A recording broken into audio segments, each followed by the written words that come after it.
غلام حشر میں جب سید الورا کے چلے،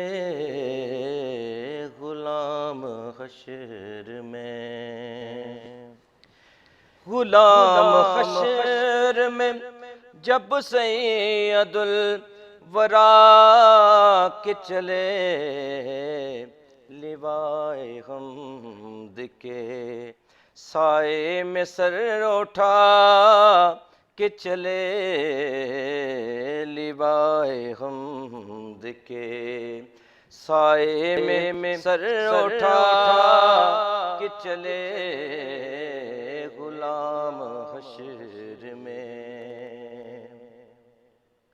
نظر بعالم پاکیزگی پڑھے ان پر، نظر بعالم پاکیزگی پڑھے ان پر، مسافران لحد اس لیے نہا کہ چلے، مسافران لحد اس لیے نہا کہ چلے، غلام حشر میں یہ کس کا شہر قریب آ رہا ہے، دیکھو تو یہ کس کا شہر قریب آ رہا ہے، دیکھو تو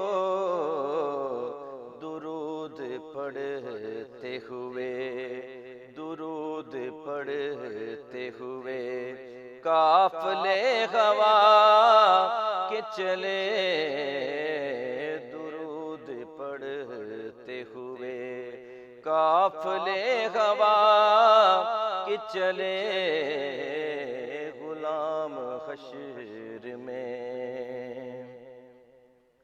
نشے کی علتوں حرمات میں یہ بھی پہلو تھا کہ پل صراط پہ مومن نہ لڑ کھڑا کہ چلے، کہ پل صراط پہ مومن نہ لڑ کھڑا کہ چلے، غلام حشر میں جب سید الورا کہ چلے، لیوائے حمد کے سائے میں سر اٹھا کہ چلے، غلام حشر میں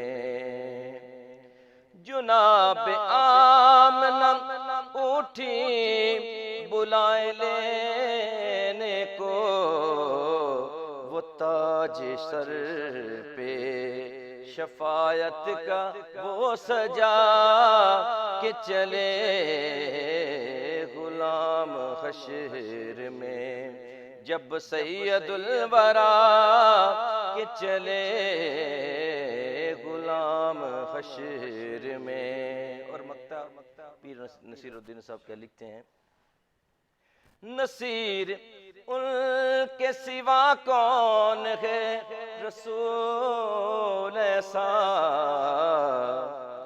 نصیر ان کے سوا کون ہے رسول ایسا، جو بخشوانے پہ آئے تو بخشوا کہ چلے، جو بخشوانے پہ آئے تو بخشوا کہ چلے، غلام حشر میں جب سید الورا کہ چلے، لیوائے حمد کے سائے میں سر اٹھا کہ چلے، غلام حشر میں